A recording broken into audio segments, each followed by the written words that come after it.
José Emilio Pacheco, Las batallas en el desierto, a la memoria de José Estrada, Alberto Isaac y Juan Manuel Torres y Eduardo Mejía.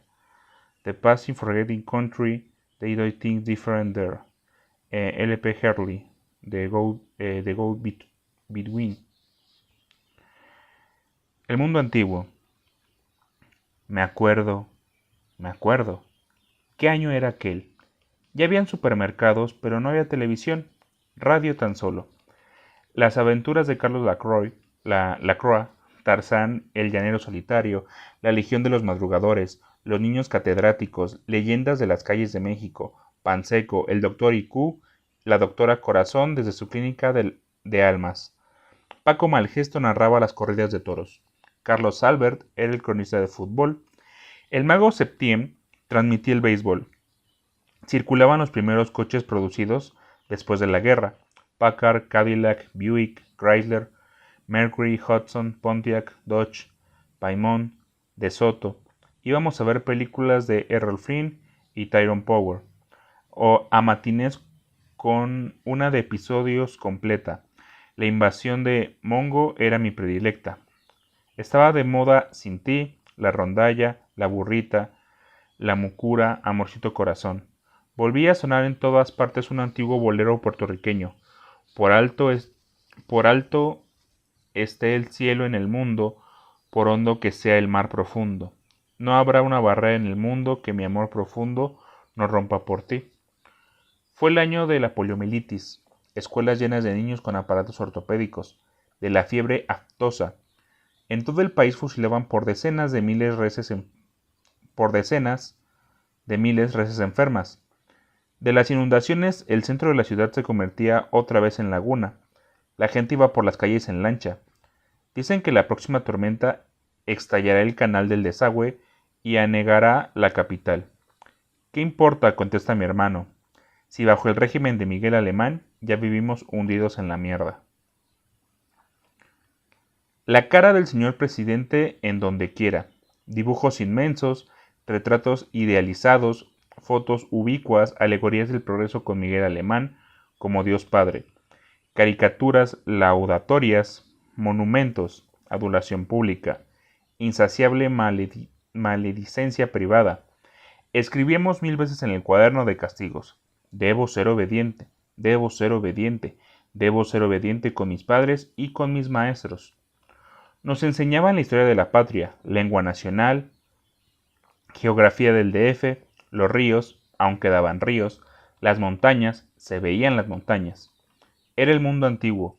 Los mayores se quejaban de la inflación, los cambios, el tránsito, la inmoralidad, el ruido, la delincuencia, el exceso de gente, la mendicidad, los extranjeros, la corrupción, el enriquecimiento sin límite de unos cuantos y la miseria de casi todos. Decían los periódicos, el mundo atraviesa por un momento angustioso, el espectro de la guerra final se proyecta en el horizonte.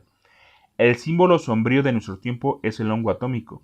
Sin embargo, había esperanza. Nuestros libros de texto afirmaban: visto en el mapa de México tiene forma de cornucopia o cuerno de la abundancia. Para el impensable año 2000 se aseguraba, sin especificar cómo íbamos a lograrlo, un porvenir de plenitud y bienestar universales. Ciudades limpias, sin injusticia, sin pobres, sin violencia, sin congestiones, sin basura. Para cada familia una casa ultramoderna y aerodinámica. Palabras de la época. A nadie le faltaría nada. Las máquinas harían todo el trabajo. Calles repletas de árboles y fuentes, cruzadas por vehículos sin humo ni estruendo ni posibilidad de colisiones. El paraíso en la tierra. La utopía al fin conquistada. Mientras tanto, nos modernizábamos, incorporábamos a nuestra habla términos que primero habían sonado como pochismos en las películas de Tintán y luego insensiblemente se mexicanizaban. Thank you, ok, Wasamara, shut up, sorry, one moment please. Empezamos a comer hamburguesas, pies, donuts, hot dogs, malteadas, ice cream, margarina, mantequilla de cacahuate. La Coca-Cola sepultaba las aguas frescas de Jamaica, chía, limón. Los pobres seguían tomando tepache. Nuestros padres se habituaban al highball, que en principio les supo a medicina. En mi casa estaba prohibido el tequila. Le escuché decir a mi tío Julián: yo nada más sirvo whisky a mis invitados. Hay que blanquear el gusto de los mexicanos. Capítulo 2. Los desastres de la guerra. En los recreos comían tortas de nata que no se volverán a ver jamás. Jugábamos en dos bandos, árabes y judíos. Acababa de establecerse Israel y había guerra contra la Liga Árabe. Los niños que de verdad eran árabes y judíos solo se hablaban para insultarse y pelear. Bernardo Mondragón, nuestro profesor, les decía: ustedes nacieron aquí, son tan mexicanos como sus compañeros, no hereden el odio. Después de cuánto acaba de pasar, las infinitas matanzas, los campos de exterminio, la bomba atómica, los millones y millones de muertos, el mundo de mañana, el mundo en el que ustedes serán hombres, debe ser un sitio de paz, un lugar sin crímenes y sin infamias. En las filas de atrás sonaba una risita. Mondragón nos observaba tristísimo. Se preguntaba qué iba a ser de nosotros con los años, cuántos males y cuántas catástrofes aún estarían por delante. Hasta entonces el Imperio Otomano perduraba como luz de una estrella muerta. Para mí, niño de la colonia Roma, árabes y judíos eran turcos. Los turcos no me resultaban extraños como Jim, que nació en San Francisco y hablaba sin acento los dos idiomas, o Toru, crecido en un campo de concentración para japoneses, o Peralta y Rosales. Ellos no pagaban colegiatura, estaban becados, vivían en las vecindades ruinosas de la colonia de los doctores, la calzada de la Piedad, todavía no llamada Avenida Cuauhtémoc, y el parque Uretra formaba la línea divisoria entre Roma y Doctores. Romita era un pueblo aparte. Allí acecha el hombre del costal, el gran robachicos. Si vas a Romita, niño, te secuestran, te sacan los ojos, te cortan las manos y la lengua, te ponen a pedir caridad y el hombre del costal se queda con todo. De día es un mendigo, de noche un millonario elegantísimo gracias a la explotación de sus víctimas. El miedo de estar cerca de Romita, el miedo de pasar en tranvía por el puente de Avenida Coyoacán, solo rieles y durmientes, abajo el río sucio de la Piedad que a veces con la lluvia se desborda. Antes de la guerra en el Medio Oriente, el principal deporte de nuestra clase consistía en molestar a Toru. Chino, japonés, come caca y no me des. Ajá, Toru, embiste. Voy a clavarte un par de banderillas. Nunca me sumé a las burlas. Pensaba en lo que sentiría yo, único mexicano en una escuela de Tokio, y lo que sufría Toru con aquellas películas en que los japoneses eran representados como simios gesticulantes y morían por millares. Toru, el mejor del grupo, sobresaliente en todas las materias, siempre estudiando con su libro en la mano. Sabía jiu-jitsu. Una vez se cansó y por poco hace pedazos a Domínguez. Lo obligó a pedirle perdón de rodillas. Nadie volvió a meterse con Toru. Hoy dirige una industria japonesa con 4,000 esclavos mexicanos. Soy de la Irgun, te mato. Soy de la Legión Árabe. Comenzaban las batallas en el desierto. Le decíamos así porque era un patio de tierra colorada, polvo de tezontle o ladrillo, sin árboles ni plantas, solo una caja de cemento al fondo, ocultaba un pasadizo hecho en tiempos de la persecución religiosa para llegar a la casa de la esquina y huir por la otra calle. Consideramos el subterráneo un vestigio de épocas prehistóricas. Sin embargo, en aquel momento la guerra cristera se lleva menos lejana de lo que nuestra infancia está de ahora. La guerra en la que la familia de mi madre participó con algo más que simpatía. 20 años después continuaba venerando a los mártires como el Padre Pro Anacleto González Flores. En cambio, nadie recordaba a los miles de campesinos muertos, los terroristas y los profesores rurales, los soldados de leva. Yo no entendía nada. La guerra, cualquier guerra, me resultaba algo algo con lo que se hacen películas. En ella tarde o temprano ganan los buenos. ¿Quiénes son los buenos? Por fortuna en México no había guerra desde que el general Cárdenas venció la sublevación de Saturnino Cedillo.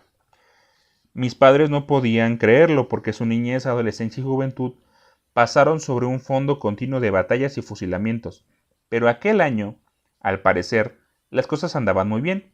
A cada rato suspendían las clases para llevarnos a la inauguración de carreteras, avenidas, presas, parques deportivos, hospitales, ministerios, edificios inmensos. Por regla general, era nada más un montón de piedras. El presidente inauguraba enormes monumentos inconclusos a sí mismo. Horas y horas bajo el sol, sin movernos ni tomar agua. Rosales trae limones, son muy buenos para la sed, pásate uno. Esperando la llegada de Miguel Alemán, joven sonriente, simpático, brillante, saludando a bordo de un camión de redilas con su comitiva. Aplausos, confeti, serpentinas, flores, muchachas, soldados, todavía con sus cascos franceses, pistoleros, aún nadie les llamaba guaruras, la eterna viejecita que rompe la valla militar y es fotografiada cuando entrega al señor presidente un ramo de rosas. Había tenido varios amigos, pero ninguno les cayó bien a mis padres. Jorge por ser hijo de un general que combatió a los cristeros. Arturo por venir de una pareja divorciada y estar a cargo de una tía que cobraba por echar las cartas. Alberto porque su madre viuda trabajaba en una agencia de viajes y una mujer decente no debía salir de su casa. Aquel año, yo era amigo de Jim. En las inauguraciones, que ya formaban parte habitual de la vida, Jim decía, hoy va a venir mi papá. Y luego, ¿lo ven? El de corbata azul marina. Allí está junto al presidente alemán. Pero nadie podía distinguirlo entre las cabecitas bien peinadas con linaza o glostora. Eso sí, a menudo se publicaban sus fotos. Jim cargaba los recortes en su mochila. ¿Ya viste a mi papá en el Excelsior? Qué raro, no se parecen en nada. Bueno, dicen que se lee mi mamá. Voy a parecerme a él cuando crezca. Capítulo 3. Alí Baba y los 40 ladrones. Era extraño que si su padre tenía un puesto tan importante en el gobierno y una influencia decisiva en los negocios, Jim estudiara en un colegio de medio pelo, propio para quienes vivimos en la misma colonia Roma, venida a menos. No para el hijo del poderosísimo amigo íntimo y compañero de banca de Miguel Alemán, el ganador de millones y millones a cada iniciativa del presidente.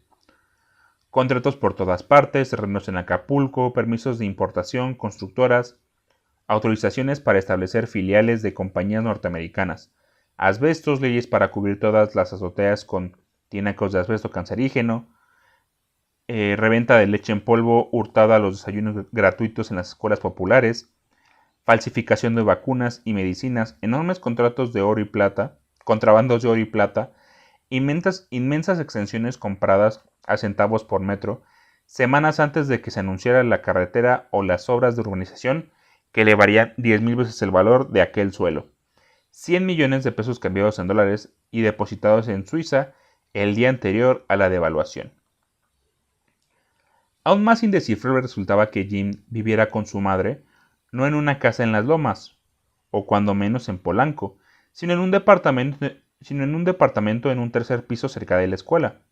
Qué raro, no tanto, se decía en los recreos.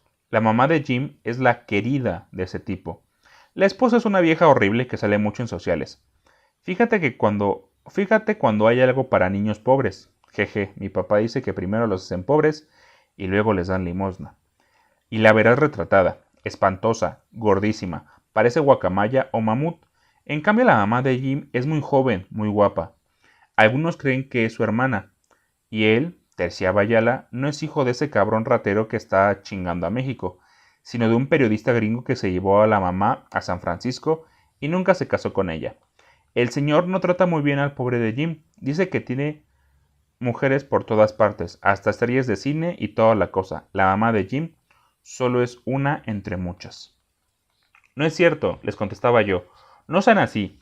¿Les gustaría que se hablara de sus madres de esa forma? Nadie se atrevió a decirle cosas a Jim, pero él, como si adivinara la murmuración, insistía. Veo poco a mi papá porque siempre está fuera trabajando, al servicio de México. Sí, cómo no, replicaba Alcaraz, trabajando al servicio de México. Alí Baba y los 40 ladrones. Dicen en mi casa que está robando hasta lo que no hay. Todos en el gobierno de Alemán son una bola de ladrones, ya que te compre otro suétercito con lo que nos roba. Jim se pelea y no quiere hablar con nadie. No me imagino qué pasará si se enterase de los rumores acerca de su madre. Cuando él está presente, los ataques de nuestros compañeros se limitan al señor. Jim se ha hecho mi amigo porque no soy su juez. En resumidas cuentas, ¿él qué culpa tiene? Nadie escoge cómo nace, en dónde nace, cuándo nace, de quiénes nace. Y ya no vamos a entrar en la guerra en los recreos. Hoy los judíos tomaron Jerusalén, pero mañana será la venganza de los árabes. Los viernes a la salida de la escuela iba con Jim al Roma, el Royal, el Balmoral, cines que ya no existen, películas de Lassie o Elizabeth Taylor, adolescente y nuestro predilecto, programa triple visto 1000 veces, Frankenstein, Drácula, el hombre lobo, o programa doble, Aventuras en Birmania y Dios es mi copiloto, o bien, una que al padre Pérez del Valle le encantaba proyectar los domingos en su club Vanguardias, Adiós, Mr. Chips. Me dio tanta tristeza como Bambi. Cuando a los 3 años o 4 vi esa película de Walt Disney, tuvieron que sacarme del cine llorando porque los cazadores mataban a la mamá de Bambi.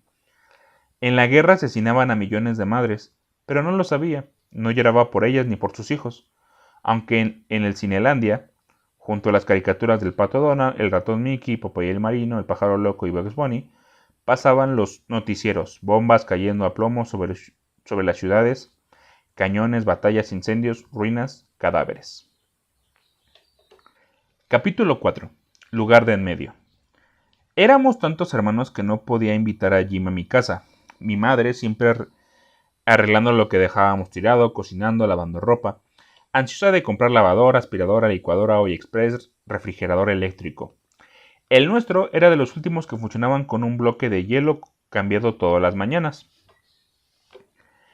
En esa época mi madre no veía sino el estrecho horizonte que le mostraron en su casa. Detestaba a quienes no eran de Jalisco, juzgaba extranjeros al resto de los mexicanos y aborrecía en especial a los capitalinos. Odiaba la colonia Roma porque empezaban a desertarla las buenas familias y en aquellos habitaban árabes y judíos y gente del sur, campechanos, chiapanecos, tabasqueños, yucatecos. Rogaba a Héctor, que ya tenía 20 años y en vez de asistir a la Universidad Nacional en donde estaba inscrito, pasaba las semanas en el swing club y en billares, cantinas, burdeles. Su pasión era hablar de mujeres, política, automóviles, tanto quejarse de los militares, decía, y ya ven cómo anda el país cuando imponen a la presidencia a un civil. Con mi general Enríquez Guzmán, México estaría tan bien como Argentina con el general Perón. Ya verán cómo se van a poner aquí las cosas en 1952.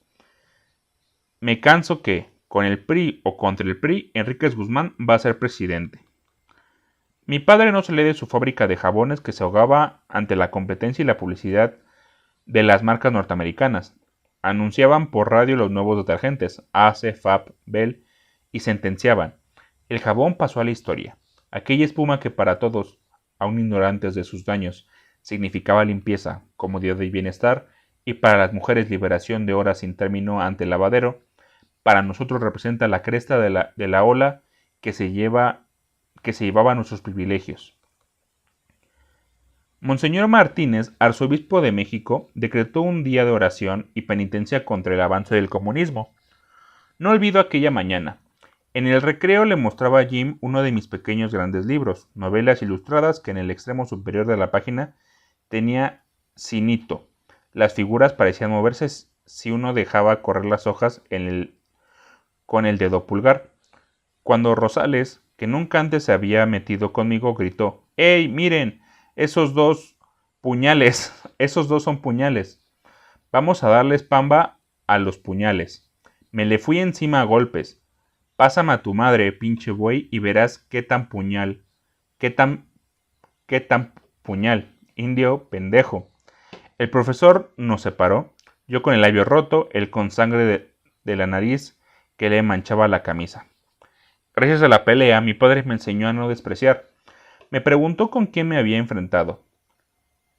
Llamé indio a Rosales. Mi padre dijo que en México todos éramos indios, aun sin saberlo ni quererlo. Si los indios no fueran al mismo tiempo los pobres, nadie usaría esa palabra a modo de insulto. Me refería a Rosales como pelado. Mi padre señaló que nadie tiene la culpa de estar en la miseria, y antes de juzgar mal a alguien debía pensar si tuvo las mismas oportunidades que yo. Millonario frente a Rosales, frente a Henry Atherton, yo era un mendigo. El año anterior, cuando aún estudiaba en el Colegio México, Harry Atherton me invitó una sola vez a su casa, en Las Lomas, billar subterráneo, piscina y biblioteca con miles de tomos encuadernados en piel, despensa, cava, gimnasio, vapor, cancha de tenis, 6 baños. ¿Por qué tendrán tantos baños las casas ricas mexicanas? Su cuarto daba a un jardín en declive con árboles antiguos y una cascada artificial. A Harry no le habían puesto en el americano sino en el México, para que conociera en medio de un medio de lengua española y desde temprano se familiarizara con quienes iban a ser sus ayudantes, sus prestanombres, sus eternos aprendices, sus criados. Cenamos. Sus padres no me dirigieron la palabra y hablaron todo el tiempo en inglés. Honey, how do you like the little speak? He has a meeting, isn't he? Oh, Jack, please, maybe the poor kid is catching on.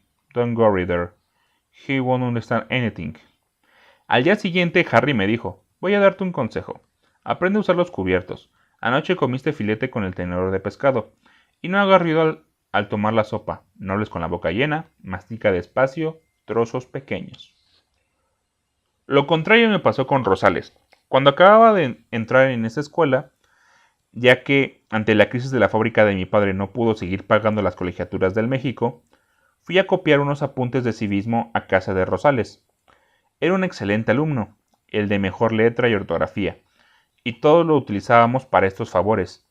Vivía en una vecindad apuntalada con vigas. Los caños inservibles anegaban el patio, en el agua verdosa flotaba mierda. A los 27 años, su madre parecía de 50. Me pareció muy amable y aunque no estaba invitado, me hizo compartir la cena. Quesadillas de sesos. Me dieron asco.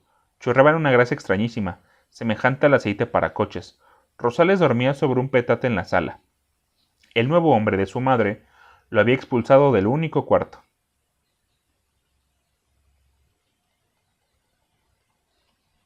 Capítulo 5. Por hondo que sea el mar profundo. El pleito convenció a Jim de que yo era su amigo. Un viernes hizo lo que nunca había hecho. Me invitó a merendar a su casa. Qué pena no poder llevarlo a la mía. Subimos al tercer piso y abrió la puerta. Traigo llave porque a mi mamá no le gusta tener sirvienta. El departamento olía a perfume. Estaba ordenado y muy limpio.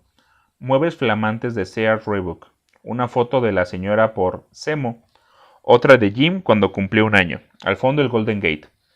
Varias del señor con el presidente en ceremonias, en inauguraciones, en el tren Olivo, en el avión El Mexicano, en fotos de conjunto, el cachorro de la revolución y su equipo, los primeros universitarios que gobernaban el país. Técnicos, no políticos. Personalidades morales intachables, insistía la propaganda.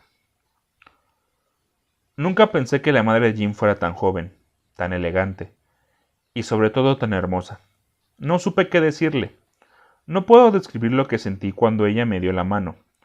Me hubiera gustado quedarme allí, mirándola. Pasen, por favor, al cuarto de Jim. Voy a terminar de prepararle la merienda. Jim me enseñó su colección de plumas atómicas. Los bolígrafos apestaban, derramaban tinta viscosa. Era la novedad absoluta en aquel año en que por última vez usábamos tintero, manguillo, secante. Los juguetes que el señor le compró en Estados Unidos, cañón que disparaba cohetes de salva, caza bombardero de propulsión a chorro, soldados con lanzallamas, tanques de cuerda, ametralladoras de plástico. Apenas comenzaban los plásticos. Tren eléctrico Lionel, radio portátil. No llevo nada de eso a la escuela, porque nadie tiene nadie tiene juguetes así en México. No, claro, los niños de la Segunda Guerra Mundial no tuvimos juguetes. Todo fue producción militar. Hasta la Packer y la Sterbrook, leí en selecciones, fabricaron en vez de plumas materiales de guerra. Pero no me importaban los juguetes.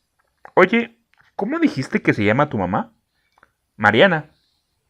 Le digo así, no le digo mamá. ¿Y tú? No, pues no. A la mía le hablo de usted. Ella también le habló de usted a mis abuelitos. No te burles, Jim, no te rías. Pasen a merendar, dijo Mariana, y nos sentamos. Yo frente a ella, mirándola, no sabía qué hacer. No probar bocado o devorarlo todo para halagarla. Si como, pensará que estoy hambriento. Si no como, creerá que no me gusta lo que hizo. Mastica despacio, no hables con la boca llena. ¿De qué podemos conversar? Por fortuna, Mariana rompe el silencio. ¿Qué te parecen? Les dicen flying saucers, platos voladores, sándwiches asados en este aparato. Me encantan, señora. Nunca había comido nada tan delicioso. Pan Bimbo, jamón, queso Kraft, tocino, mantequilla, ketchup, mayonesa, mostaza. Era todo lo contrario del pozole, la birria, las tostadas de pata, el chicharrón en salsa verde que hacía mi madre. ¿Quieres más platos voladores? Con mucho gusto te los preparo. No, mil gracias, señora. Están riquísimos, pero de verdad no se moleste. Ella no tocó nada. Me habló todo el tiempo. Jim callado, comiendo, uno tras otro, platos voladores. Mariana me preguntó, ¿a qué se dedica tu papá? Qué pena contestarle. Es dueño de una fábrica. Hace jabones de tocador y de lavadero. Lo están arruinando los detergentes. ¿Ah, sí? Nunca lo había pensado. Pausas, silencios. ¿Cuántos hermanos tienes? 3 hermanas y un hermano. ¿Son de aquí de la capital? Solo la más chica y yo. Los demás nacieron en Guadalajara. Teníamos una casa muy grande en la calle de San Francisco. Ya la tumbaron. ¿Te gusta la escuela? La escuela no está mal. ¿Verdad, Jim? Nuestros compañeros son muy latosos. Bueno, señora, con su permiso, ya me voy. ¿Cómo aclararle? Me matan si regreso después de las 8. 1.000.000 de gracias, señora. Todo estuvo muy rico. Voy a decirle a mi mamá que compre el asador y me haga platos voladores. No hay en México. Intervino por primera vez Jim. Si quieres te lo traigo ahora que vaya a Estados Unidos. Aquí tienes tu casa. Vuelve pronto. Muchas gracias de nuevo, señora. Gracias, Jim. Nos vemos el lunes. ¿Cómo me hubiera gustado permanecer allí? Para siempre. O cuando menos llevarme la foto de Mariana que estaba en la sala. Caminé por Tabasco, di vuelta en Córdoba para llegar a mi casa en Zacatecas. Los faroles plateados daban muy poca luz. Ciudad en penumbra, misteriosa colonia Roma de entonces. Átomo del inmenso mundo, dispuesto muchos años antes de mi nacimiento, como una escenografía para mi representación. Una sinfonola tocaba el bolero. Hasta ese momento la música habría sido nada más el himno nacional, los cánticos de mayo en la iglesia, cri-cri, sus canciones infantiles, los caballitos, marcha de las letras, Negrito Sandía, el ratón vaquero, Juan Pestañas. Y la melodía circular, envolvente, húmeda de Ravel, con que la XQ iniciaba sus transmisiones a las 6:30, cuando mi padre encendía la radio para despertarme con el estruendo de la Legión de los Madrugadores. Al escuchar el otro bolero que nada tenía que ver con el de Ravel, me llamó la atención la letra. Por alto que esté el cielo en el mundo, por hondo que sea el mar profundo. Miré la avenida Álvaro Obregón y me dije, voy a guardar intacto el recuerdo de este instante, porque todo lo que existe ahora mismo nunca volverá a ser igual. Un día lo veré como la más remota prehistoria. Voy a conservarlo entero porque hoy me enamoré de Mariana. ¿Qué va a pasar? No pasará nada. Es imposible que algo suceda. ¿Qué haré? ¿Cambiarme de escuela para no ver a Jim y por tanto no ver a Mariana? ¿Buscar una niña de mi edad? Pero a mi edad nadie puede buscar a ninguna niña. Lo único que puedo es enamorarse en secreto, en silencio, como yo de Mariana. Enamorarse sabiendo que todo está perdido y no hay ninguna esperanza. Capítulo 6. Obsesión. ¿Cuánto tardaste, mamá? ¿Cuánto tardaste? Mamá, le dije que iba a merendar en casa de Jim. Sí, pero nadie te dio permiso para volver a estas horas. Son 8:30. Estaba preocupadísima. Pensé que te mataron o te secuestró el hombre del costal. ¿Qué porquerías habrás comido? Vete a saber quiénes eran los padres de tu amiguito. ¿Es ese mismo con el que vas al cine? Sí, su papá es muy importante. Trabaja en el gobierno. ¿En el gobierno? ¿Y vive en ese mugroso edificio? ¿Por qué nunca me habías contado? ¿Cómo dijiste que se llama? Imposible. Conozco a la esposa. Es íntima amiga de tu tía Elena. No tiene hijos. Es una tragedia en medio de tanto poder y tanta riqueza. Te están tomando el pelo, Carlitos. ¿Quién sabe con qué fines? Pero te están tomando el pelo. Voy a pedirle a tu profesor que desenrede tanto misterio. No, por favor, se lo suplico. No le diga nada a Mondragón. ¿Qué pensará la mamá de Jim si se enterase? La señora fue muy buena conmigo. Ahora sí, solo eso me faltaba. ¿Qué secreto te traes? Di la verdad. ¿No fuiste a casa del tal Jim? Finalmente convencí a mi madre. De todos modos, le quedó la sospecha de que algo extraño había ocurrido. Pasé un fin de semana muy triste. Volví a ser niño y regresé a la plaza Ajusco, donde me llevaban recién nacido a tomar el sol y en donde aprendí a caminar. Sus casas porfirianas, algunas ya demolidas para construir edificios horribles. Su, su fuente en forma de trébol, llena de insectos que se deslizaban sobre el agua, y entre el parque y mi casa vivía doña Sara P. de Madero. Me parecía imposible ver de lejos a una persona de quien hablaban los libros de historia, protagonistas de cosas ocurridas 40 años atrás. La viejecita frágil, dignísima, siempre de luto por su marido asesinado. Jugaba en la plaza Jusco y una parte de mí razonaba. ¿Cómo puedes haberte enamorado de Mariana si solo la has visto una vez y por su edad podría ser tu madre? Es idiota y ridículo, porque no hay ninguna posibilidad de que te corresponda. Pero otra parte, la más fuerte, no escuchaba razones. Solo repetía su nombre como si pronunciarlo fuera a acercarla. El lunes resultó peor. Jim dijo, le caíste muy bien a Mariana. Le gusta que seamos amigos. Pensé, entonces me registra. Se fijó en mí, se dio cuenta. Un poco, cuando menos un poco, de qué forma, en qué forma me ha impresionado. Durante semanas y semanas me preguntaba por ella con cualquier pretexto, para que Jim no se extrañase. Trataba de camuflar mi interés y al mismo tiempo sacarle información sobre Mariana. Jim nunca me dijo nada que yo no supiera. Al parecer ignoraba su propia historia. No imagino cómo podían saberla los demás. Una y otra vez le rogaba que me llevara a su casa para ver los juguetes, los libros ilustrados, los cómics. Jim leía cómics en inglés que Mariana le compraba en Sanborns. Por lo tanto, despreciaba nuestras lecturas. Pepín, Paquín, Chamaco, cartones, para algunos privilegiados, el Villiquen argentino o el Penaca chileno. Como siempre nos dejaban mucha tarea, solo podía ir los viernes a casa de Jim. A esa hora Mariana se hallaba en el salón de belleza, arreglándose para salir de noche con el señor. Volví a las 8:30 o 9 y jamás pude quedarme a esperarla. En el refrigerador estaba lista la merienda, ensalada de pollo, colchao, carnes frías y pay de manzana. Una vez, al abrir Jim un closet, cayó una foto de Mariana a los 6 meses, desnuda sobre una piel de tigre. Sentí una gran ternura al pensar en lo que por obvio nunca se piensa. Marina también fue una niña. Tuvo mi edad. También sería una mujer como mi madre y después una anciana como mi abuela. Pero en aquel entonces era la más hermosa del mundo, y yo pensaba en ella en todo momento. Mariana se había convertido en mi obsesión, por alto que esté el cielo en el mundo, por hondo que sea el mar profundo.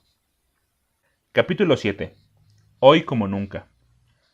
Hasta que un día nublado de los que me encantan y no le gustan a nadie, sentía que era imposible resistir más.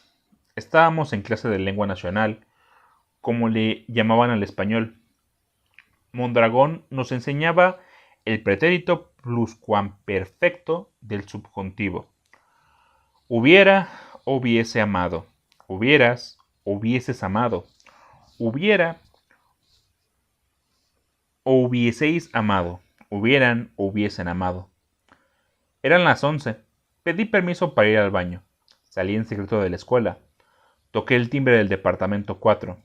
1, 2, 3 veces. Y al fin me abrió Mariana. Fresca, hermosísima, sin maquillaje. Llevaba un kimono de seda. Tiene en la mano un rastrillo como el de mi padre, pero en miniatura. Cuando llegué se estaba afeitando las axilas, las piernas. Por supuesto se asombró al verme. «Carlos, ¿qué haces aquí? ¿Le ha pasado algo a Jim?» «No, no señora. Jim está muy bien. No pasa nada». Nos sentamos en el sofá. Mariana cruzó las piernas. Por un segundo el kimono se entreabrió levemente. Las rodillas, los muslos, los senos, el vientre plano, el misterioso sexo escondido. No pasa nada, repetí. Es que... no sé cómo decirle, señora. Me da tanta pena. ¿Qué va a pensar usted de mí? Carlos, de verdad no te entiendo. Me parece muy extraño verte así y a esta hora. Debería estar en clase, ¿no es cierto? Sí, claro, pero ya no puedo. Ya no pude. Me escapé. Me salí sin permiso y si me cachan me expulsan. Nadie sabe que estoy con usted. Por favor, no le vaya a decir a nadie que vine. Y a Jim se lo suplico, menos que a nadie. Prométalo. Vamos a ver. ¿Por qué andas tan exaltado? ¿Ha ocurrido algo malo en tu casa? ¿Tuviste algún problema en la escuela? ¿Quieres un Chocomilk? ¿Una Coca-Cola? ¿Un poco de agua mineral? Ten confianza en mí. Dime en qué forma puedo ayudarte. No, no puede ayudarme, señora. ¿Por qué no, Carlitos? Porque lo que vengo a decirle, ya de una vez, señora, y perdóneme, es que estoy enamorado de usted. Pensé que iba a reírse, a gritarme, «Estás loco», o bien, «Fuera de aquí, voy a acusarte con tus padres y con tu profesor». Temí todo eso, lo natural. Sin embargo, Mariana no se indignó, ni se burló. Se quedó mirándome, tristísima. Me tomó la mano. Nunca voy a olvidar que me tomó la mano. Y me dijo, «Te entiendo. No sabes hasta qué punto. Ahora tú tienes que comprenderme y darte cuenta de que eres un niño, como mi hijo, y yo para ti soy una anciana. Acabo de cumplir 28 años, de modo que ni ahora ni nunca podrá haber nada entre nosotros. ¿Verdad que me entiendes?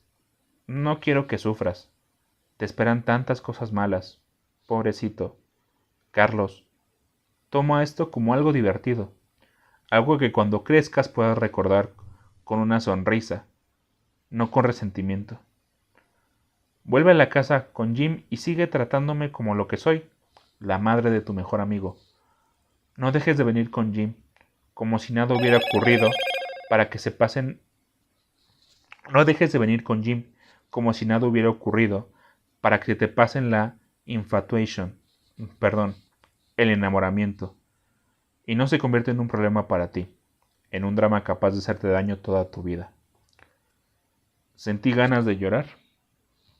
Me contuve y dije, tiene razón, señora. Me doy cuenta de todo. Le agradezco mucho que se porte así. Discúlpeme, de todos modos tenía que decírselo. Me iba a morir si no se lo decía. No tengo nada que perdonarte, Carlos. Me gusta que seas honesto y que enfrentes tus cosas. Por favor, no le cuente a Jim. No le diré. Pierde cuidado. Solté mi mano de la suya. Me levanté para salir. Entonces Mariana me retuvo. Antes de que te vayas, ¿puedo pedirte un favor? Déjame darte un beso. Y me dio un beso rápido, no en los labios sino en las comisuras. Un beso como el que recibía Jim antes de irse a la escuela. Me estremecí, no la besé, no dije nada. Bajé corriendo las escaleras. En vez de regresar a clases, caminé a Insurgentes. Después llegué en una confusión total a mi casa. Pretexté que estaba enfermo y quería acostarme. Pero acababan de telefonear el profesor. Alarmados al ver que no aparecía, me buscaron en los baños y por toda la escuela. Jim afirmó, debe de haber ido a visitar a mi mamá.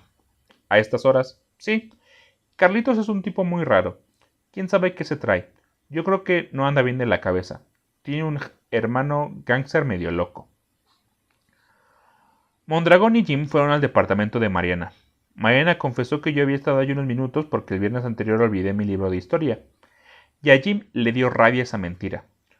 No sé cómo, pero vio claro todo y le explicó al profesor. Mondragón habló a la fábrica y a la casa para contar lo que yo había hecho, aunque Mariana lo negaba. Su negativa me volvió aún más sospechoso a los ojos de Jim, de Mondragón, de mis padres.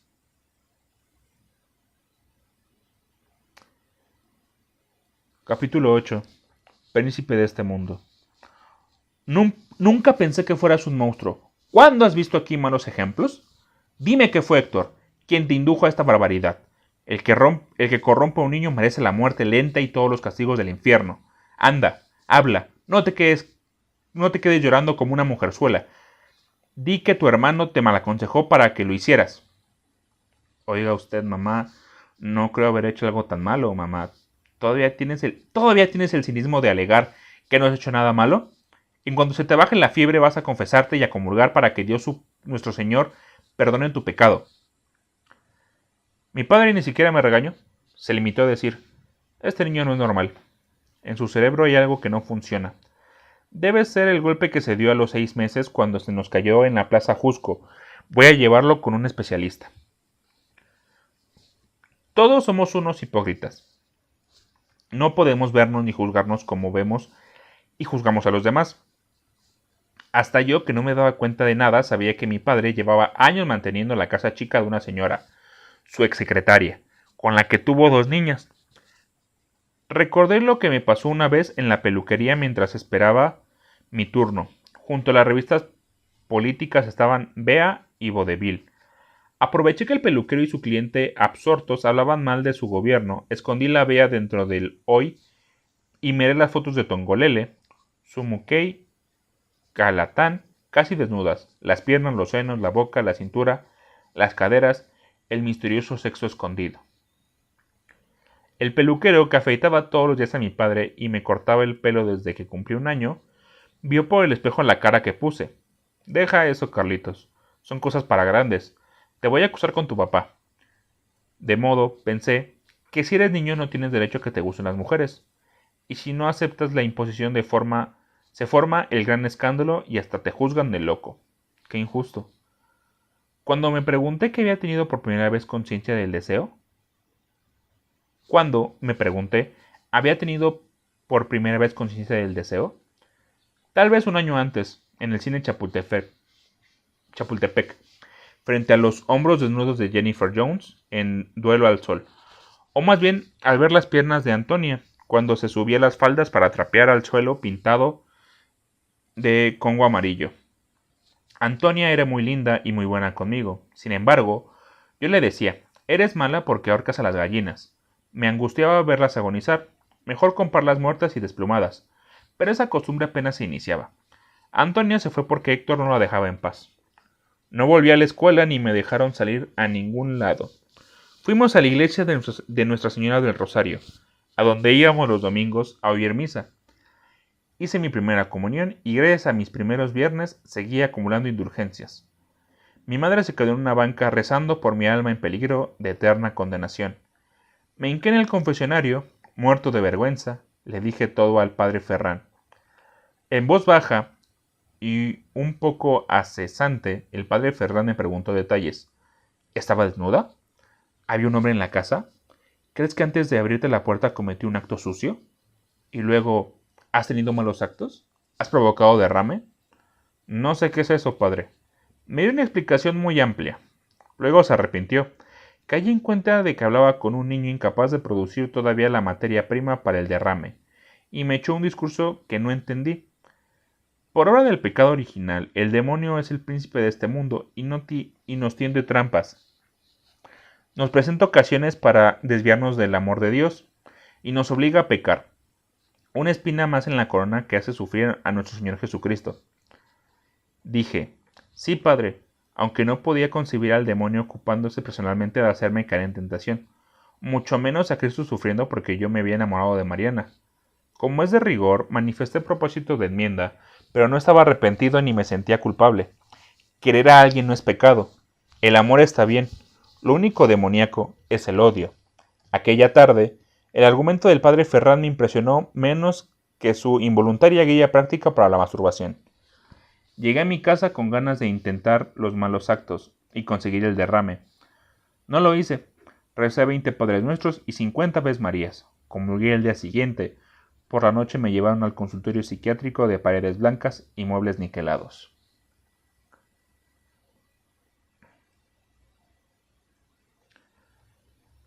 Capítulo 9.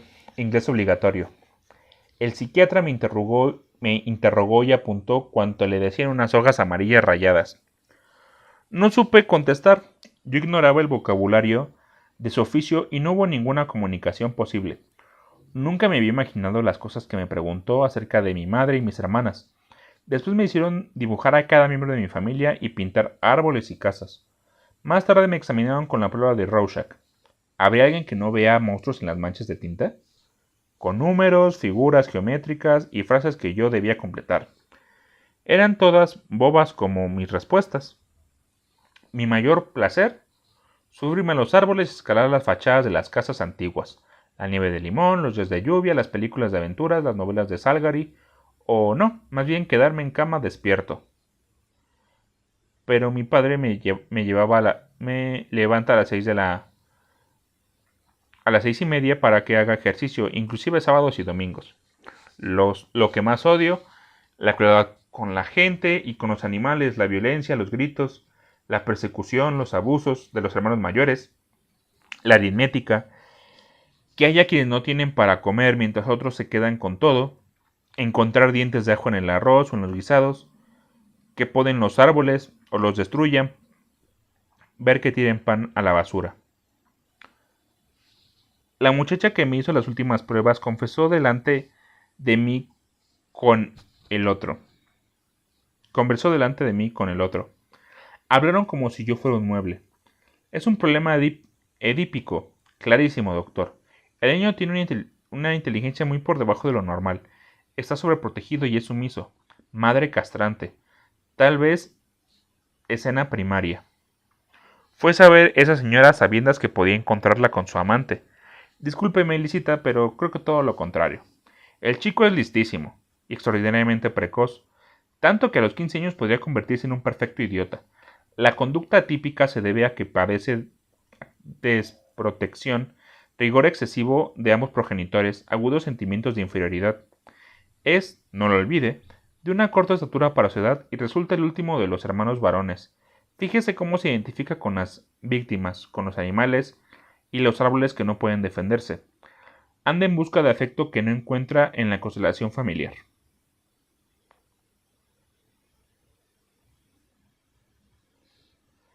Me dieron ganas de gritarles. Imbéciles, siquiera pónganse de acuerdo antes de seguir diciendo pendejadas en un lenguaje que ni siquiera ustedes mismos entienden. ¿Por qué tienen que pegarle etiquetas a todo? ¿Por qué no se dan cuenta de que uno simplemente se enamora de alguien? ¿Ustedes nunca se han enamorado de nadie? Pero el tipo vino hacia mí y dijo, ya puedes irte, mano. Enviaremos el resultado de los test a tu papi. Mi padre me esperaba muy serio en la antesala, entre números maltratados de Life, Luke, Holiday, orgulloso de poder leerlos de corrido. Acababa de aprobar el primero en su grupo de adultos un curso nocturno intensivo de inglés, y a diario practicaba con discos y manuales. Qué curioso ver estudiando a una persona de su edad, a un hombre viejísimo de 48 años. Muy de mañana, después del ejercicio y antes del desayuno, repasaba sus verbos irregulares. Be, was, were, been, have, had, had, gotten, break, broke, broken, forget, forgot, forgotten. Y sus pronunciaciones, apple, work, country, people, business, que para Jim eran tan naturales y para él resultaban de lo más complicado. Fueron semanas terribles. Solo Héctor tomaba mi defensa. Te vaciaste, Carlitos. Me pareció estupenda puntada. Mira que meterte a tu edad con esa tipa que es un auténtico mango, de veras está más buena que Rita Hayworth. ¿Qué no harás, pinche Carlos, cuando seas grande? Haces bien lanzándote desde ahora a tratar de coger, aunque no puedas todavía, en vez de andar haciéndote la chaqueta. Que es espléndido que con tantas hermanas tú y yo no hayamos salido Para nada puñales. Ahora cuídate, Carlitos, que no sea que ese cabrón vaya a enterarse y te eche sus pistoleros y te rompan la madre. Pero hombre, Héctor, no es para tanto, nomás le dije que estaba enamorado de ella. ¿Qué tiene de malo? No hice nada de nada. En serio no me explico el escándalo. Tenía que suceder. Se obstinaba mi madre, por la avaricia de tu papá, que no tiene dinero para sus hijos, aunque le sobra para derrochar en otros gastos. Fuiste a caer, pobre niño, en una escuela de pelados. Imagínate, admiten al hijo de una cualquiera. Hay que inscribirte en un lugar donde solo hay gente de nuestra clase. Y Héctor, pero mamá, ¿cuál clase?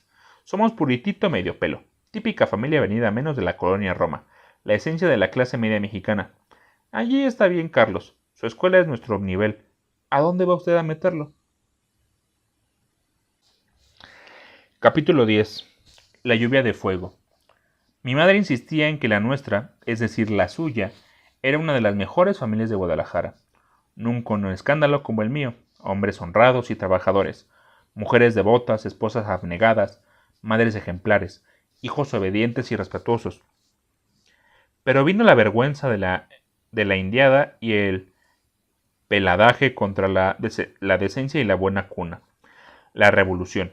Esto es el viejo cacique. Se embolsó nuestros ranchos y nuestra casa de la calle de San Francisco, bajo pretexto de que en la familia hubo muchos cristeros.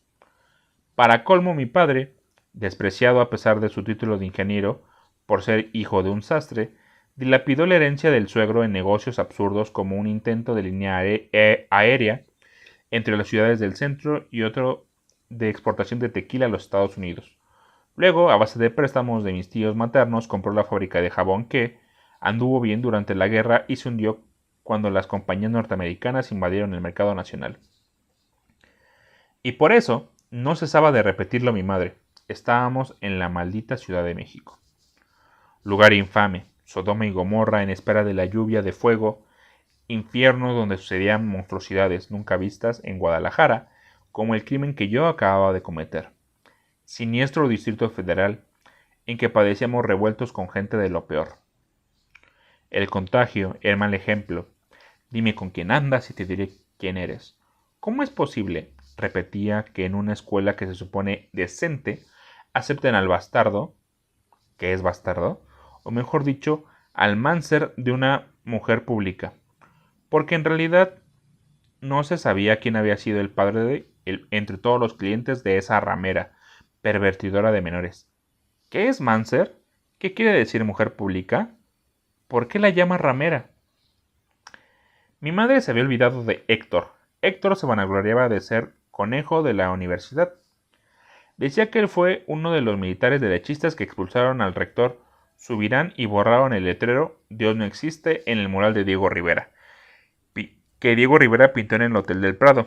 Héctor leía Mi lucha, libros sobre el mariscal Rommel, la breve historia de México del maestro Vasconcelos, Garañón en el harén, las noches de la insaciable, memorias de una ninfómana, novelitas pornográficas impresas en La Habana, que se vendían bajo cuerda en San Juan de Letrán y en los alrededores del Tívoli. Mi padre devoraba cómo ganar amigos e influir en los negocios, el dominio de sí mismo, el poder del pensamiento positivo, la vida comienza a los 40.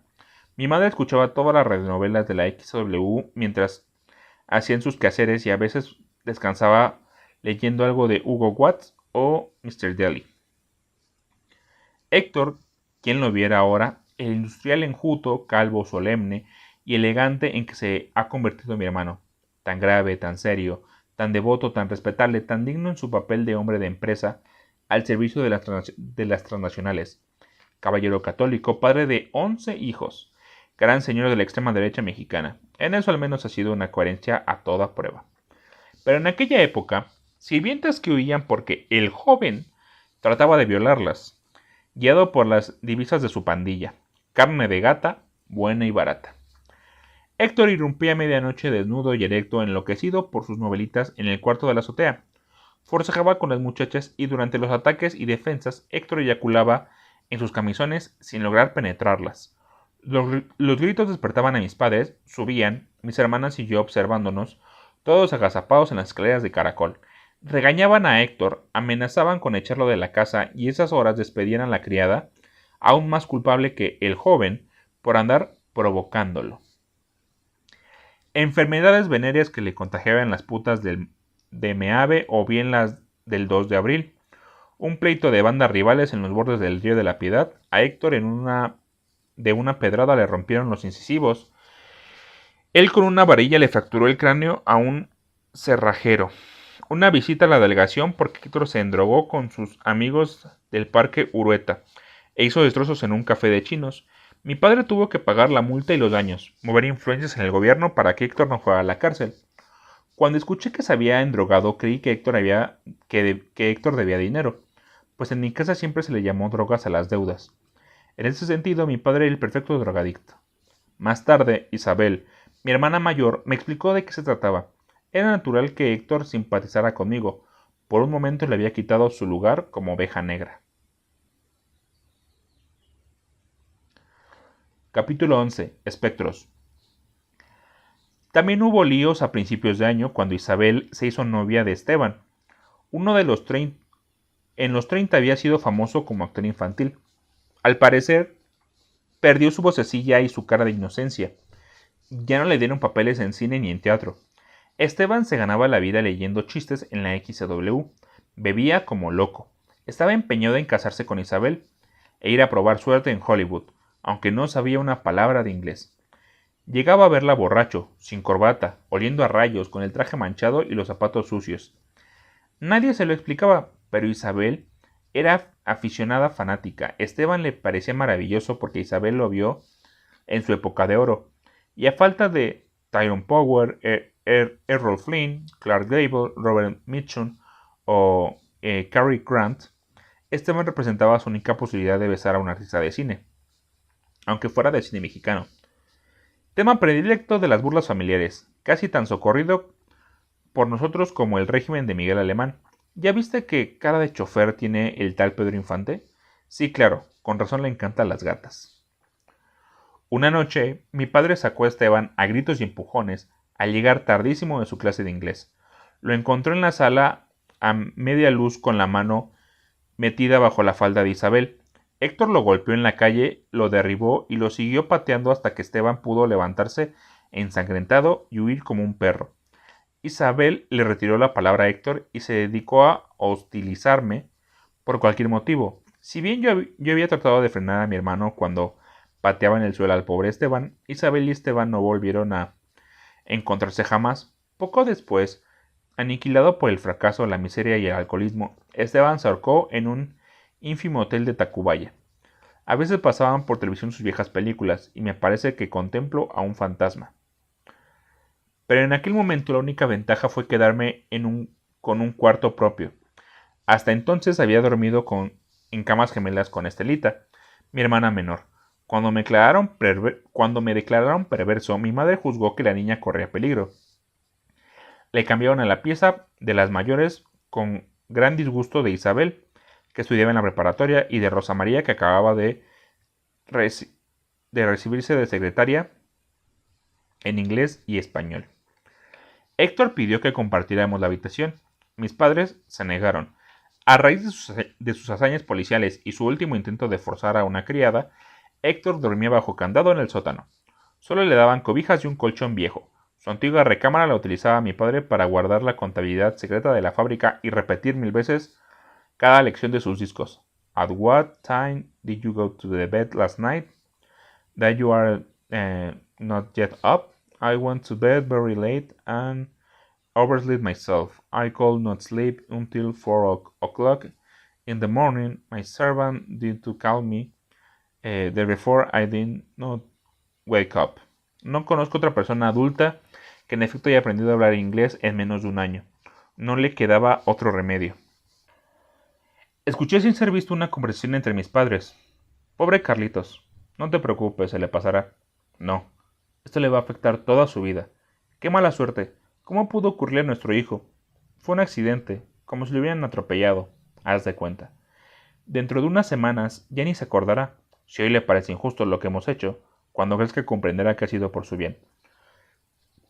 Es la inmoralidad que se respira en este país, bajo el más corrupto de los regímenes. Ve las revistas, el radio, las películas, todo está hecho para corromper al inocente. Así pues, estaba solo. Nadie podía ayudarme. El mismo Héctor consideraba que todo una travesura, algo divertido, un vidrio roto por un pelotazo. Ni mis padres, ni mis hermanos, ni Mondragón, ni el padre Ferrán, ni los autores de los tests se daban cuenta de nada. Me juzgaban según leyes en las que no cabían mis actos. Entré a la nueva escuela. No conocí a nadie. Una vez más fue el intruso, extranjero. No había árabes ni judíos, ni becarios pobres ni batallas en el desierto. Aunque sí, como siempre, inglés obligatorio. Las primeras semanas resultaron infernales. Pensaba todo el tiempo en Mariana. Mis padres creyeron que me había curado el castigo, la confesión, las pruebas psicológicas de las que nunca pude enterarme. Sin embargo, a escondidas y con gran asombro, el periodiquero compraba va y vodevil, practicaba los malos actos y conseguía el derrame. La imagen de Mariana reaparecía por encima de Tongolele, Calatán, Sumo y Kei. No me había curado. El amor es una enfermedad en un mundo en que el único natural es el odio. Desde luego no volví a ver a Jim. No me atreví a acercarme a su casa ni a la antigua escuela. Al pensar en Mariana, el impulso de ir a su encuentro se mezclaba a la sensación de molestia y ridículo. Qué estupidez meterme en un lío que pude haber evitado con solo resistirme a mi imbécil declaración de amor. Tarde para arrepentirme. Hice lo que debía y ni siquiera ahora, tantos años después, voy a negar que me enamoré de Mariana. Último capítulo, capítulo 12. Colonia Roma. Hubo un gran temblor en octubre. Apareció un cometa en noviembre. Dijeron que anunciaba la guerra atómica y el fin del mundo, o cuando menos otra revolución en México. Luego se incendió la ferrería de la Sirena, y murieron muchas personas. Al llegar las vacaciones de fin de año, todo era muy distinto para nosotros. Mi padre había vendido la fábrica y acababan de nombrarlo gerente al servicio de la empresa norteamericana que absorbió sus marcas de jabones. Héctor estudiaba en la Universidad de Chicago y mis hermanas mayores en Texas. Un mediodía yo regresaba de jugar tenis en el Junior Club. Iba leyendo una novelita de Perry Mason, en la banca transversal de un Santa María, cuando en la esquina de Insurgentes y el Álvaro Obregón, Rosales pidió permiso al chofer y subió con una caja de chicles Adams. Me vio. A toda velocidad bajó apenadísimo a esconderse tras un árbol, cerca de Alfonso y Marcos, donde mi madre se hacía permanente y manicure antes de tener coche propio y acudir a un salón en Polanco. Rosales, el niño más pobre de mi antigua escuela, hijo de la afanadora de un hospital. Todo ocurrió en segundos. Bajé del Santa María y en movimiento. Rosales intentó escapar. Fui a su alcance. Escena ridícula. Rosales, por favor, no tengas pena. Está muy bien que trabajes. Yo que nunca había trabajado. Ayudar a tu mamá no es ninguna vergüenza. Todo lo contrario. Yo en papel de la doctora Corazón desde su clínica de almas. Mira, ven, te invito a un helado en la Bella Italia. No sabes cuánto gusto me da verte. Yo, el magnánimo que a pesar de la devaluación y de la inflación tenía dinero de sobra. Rosales, hosco, pálido, retrocediendo, hasta que al fin se detuvo y me miró a los ojos. No, Carlitos. Mejor una torta si eres tan amable. No me he desayunado. Me muero de hambre. Oye, ¿no tienes el coraje por nuestros pleitos? Que va, Rosales, los pleitos ya no importan. Yo era generoso, capaz de perdonar porque se ha vuelto invulnerable. Bueno, muy bien, Carlitos. Vamos a sentarnos y conversemos. Cruzamos Obregón, atravesamos Insurgentes. Cuéntame, ¿pasaste de año? ¿Cómo le fue a Jim en los exámenes? ¿Qué dijeron cuando ya no regresé a clases? Rosales callado. Nos sentamos en la tortería. Pidió una de chorizo, 2 de lomo y un sidral mundet. ¿Y tú, Carlitos, no vas a comer? No puedo, me esperan en mi casa. Hoy mi mamá hizo rosbif que me encanta. Sí, ahora pruebo algo, después no como. Tráigame por favor una coca bien fría. Rosales puso la caja de chicles Adams sobre la mesa. Miró a Insurgentes, los Packard, los Buicks, los Hudsons, los tranvías amarillos, los postes plateados, los autobuses de colores, los transeúntes todavía con sombrero, la escena y el momento que no iba a repetirse jamás. En el edificio de enfrente, General Electric, calentadores Helvex, estufas Meave. Largo silencio. Mutua incomodidad. Rosales inquietísimo esquivando mis ojos. Las manos húmedas repasaban el gastado pantalón de mezclilla. Trajeron el servicio. Rosales mordió la torta de chorizo. Antes de masticar el bocado, tomó un trago de sidral para humedecerlo. Me dio asco. Hambre atrasada y ansiedad. Devoraba. Con la boca llena me preguntó: ¿Y tú? ¿Pasaste de año a pesar del cambio de escuela? ¿Tirías de vacaciones a algún lado? En la sinfonía terminó la mucura y empezó Riders in the Sky. En Navidad vamos a reunirnos con mis hermanos en Nueva York. Tenemos reservaciones en el Plaza. ¿Sabes lo que es el Plaza? Pero oye, ¿por qué no me contestas lo que te pregunté?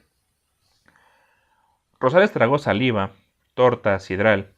Temí que se asfixiara. Bueno, Carlitos, es que mira, no sé cómo decirte. En nuestro salón se supo todo. ¿Qué es todo? Eso de la mamá de Jim. Eso de la mamá. Jim lo comentó con cada uno de nosotros. Te odia. Nos dio mucha risa lo que hiciste. Qué loco. Para colmo, alguien te vio en la iglesia confesándote después de tu declaración de amor y de alguna forma se corrió la voz de que te habían llevado con el loquero. No contesté. Rosales siguió comiendo en silencio. De pronto alzó la vista y me miró. Yo no quería decirte, Carlitos, pero eso no es lo peor. No, que otro te lo diga. Déjame acabarme mis tortas. Están riquísimas. Llevo un día sin comer. Mi mamá se quedó sin trabajo porque trató de formar un sindicato en el hospital y el tipo que ahora vive con ella dice que como yo no soy su hijo, él no está obligado a mantenerme. Rosales, de verdad lo siento, pero eso no es asunto mío y no tengo por qué meterme. Come lo que quieras y cuanto quieras. Yo pago. Pero dime qué es lo peor. Bueno, Carlitos, es que me da mucha pena. No sabes. Anda de una vez. No me chingues, Rosales. Habla, di lo que me ibas a decir. Es que mira, Carlitos, no sé cómo decirte. La mamá de Jim murió. ¿Murió? ¿Cómo que murió? Sí, sí. Jim ya no está en la escuela. Desde octubre vive en San Francisco. Se lo llevó su verdadero papá. Fue espantoso. No te imaginas. Parece que hubo un pleito o algo con el señor ese del que Jim decía que era su padre y no era. Estaban él y la señora. Se llamaba Mariana, ¿no es cierto? En un cabaret, en un restaurante o en una fiesta muy elegante en las lomas. Discutieron por algo que ella dijo de los robos en el gobierno, de cómo derrochaban el dinero arrebatado a los pobres. Al señor no le gustó que le alzaran la voz allí delante de sus amigos poderosísimos. Ministros extranjeros, millonarios, grandes socios de sus enjuagues. En fin, la bofeteó delante de todo el mundo y le gritó que ella no tenía derecho a hablar de honradez porque era una puta. Marina se levantó y se fue a su casa en un libre y se tomó un frasco de Nembutal, o se abrió las venas con una hoja de rasurar, o se pegó un tiro, o hizo todo junto. No sé bien cómo estuvo. El caso es que al despertar a Jim le encontró muerta, bañada en sangre. Por poco él también se muere del dolor y del susto. Como no estaba el portero del edificio, Jim fue a visitar a Mondragón. No tenía nadie más, y ya ni modo se enteró toda la escuela. Hubieras visto el montonal de curiosos y la Cruz Verde y la gente del Ministerio Público y la policía. No me atreví a verla muerta, pero cuando la sacaron en camilla las sábanas estaban todas llenas de sangre. Para nosotros fue lo más horrible que nos ha pasado en la vida. Su mamá le dejó a Jim una carta en inglés, una carta muy larga que le decía que le pedía perdón y le explicaba lo que te conté. Creo que también escribió otros recados. A lo mejor había uno para ti. ¿Cómo saberlo? Aunque se hicieron humo, pues el señor de inmediato le echó tierra al asunto y nos prohibieron hacer comentarios entre nosotros y sobre todo en nuestras casas. Pero ya ves cómo vuelan los chismes. Y qué difícil es guardar un secreto. Pobre Jim. Pobre cuate. Tanto que lo fregamos en la escuela. De verdad me arrepiento. Rosales, no es posible, me estás vacilando. Todo eso que cuentas lo inventaste, lo viste en una pinche película mexicana de las que te gustan. Lo escuchaste en una radionovela cursi de la XW. Esas cosas no pueden pasar. No me hagas bromas así, por favor. Es verdad, Carlitos. Por Dios santo, te juro que es cierto. Que se muera mi mamá si te he dicho mentiras. Pregúntale a quien quieras de la escuela. Habla con Mondragón. Todos lo saben, aunque no salen en los periódicos. Me extraña que hasta ahora te enteres. Conste que yo no quería ser el que te lo dijera. Por eso me escondí. No por los chicles. Carlitos, no pongas esa cara. ¿Estás llorando? Yo sé que es muy triste y espantoso lo que pasó. A mí también me impresionó, como no te imaginas, pero no me vas a decir que, en serio a tu edad, estabas enamorado de la mamá de Jim. En vez de contestarle me levanté, pagué con un billete de 10 pesos y salí sin esperar el cambio ni despedirme. Vi la muerte por todas partes, en los pedazos de animales a punto de convertirse en tortas y en tacos, entre la cebolla y los tomates, la lechuga, el queso, la crema, los frijoles, el guacamole, los chiles jalapeños. Animales vivos como los árboles que acababan de talarle a insurgentes. Vi la muerte en los refrescos, Mission Soda, Spur, Ferroquina, en los cigarros, Belmont, Gratos, elegantes, casinos. Corrí por las calles de Tabasco, tratando de decirme, es una chingadera de Rosales, una broma imbécil, siempre ha sido un cabrón, quiso vengarse de que lo encontré muerto de hambre con su cajita de chicles y yo con mis raquetas de tenis, mi traje blanco y mi Perry Mason en inglés. Mis reservaciones en el Plaza, no me importa que abra la puerta Jim, no me importa el ridículo, aunque todos vayan a reírse de mí, quiero ver a Mariana, quiero comprobar que no está muerta. Llegué al edificio, me sequé las lágrimas con un Kleenex, subí las escaleras, toqué el timbre del departamento 4. Se ve una muchacha de unos 15 años. ¿Mariana? No, aquí no vive ninguna Mariana. Está en la casa de la familia Morales. Nos cambiamos hace 2 meses. No sé quién habrás vivido antes aquí. Mejor pregúntale al portero. Mientras hablaba la muchacha pude ver una sala distinta, sucia, pobre, en desorden, sin el retrato de Mariana por Semon y la foto de Jean en el Golden Gate, ni las imágenes del señor trabajando al servicio de México en el equipo del presidente. En vez de todo aquello, la última cena en relieve metálico y un calendario de cromo de la leyenda de los volcanes. También el portero estaba recién llegado al edificio. Ya no era don Sindulfo, el de antes, el viejo ex coronel zapatista que se volvió amigo de Jim y a veces nos contaba historias de la revolución y hacía limpieza en su casa porque a Mariana no le gustaba tener sirvienta. No, niño, no conozco a ningún don Sindulfo, ni tampoco a ese Jim que dices. No hay ninguna señora Mariana. Ya no molestes, niño, no insistas. Le ofrecí 20 pesos. Ni 1000 que me dieras, niño. No puedo aceptarlos porque no sé nada de nada. Sin embargo, tomó el billete y me dejó continuar la búsqueda. En ese momento me pareció recordar que el edificio era propiedad del señor y tenía empleada a don Sindulfo, porque su padre, al que Jim llamaba mi abuelito, habría sido amigo del viejo cuando ambos pelearon en la revolución. Toqué todas las puertas, yo tan ridículo con mi trajecito blanco y mi raqueta y mi Perry Mason, preguntando, asomándome, a punto de llorar otra vez. Olor a sopa de arroz, olor a chiles rellenos.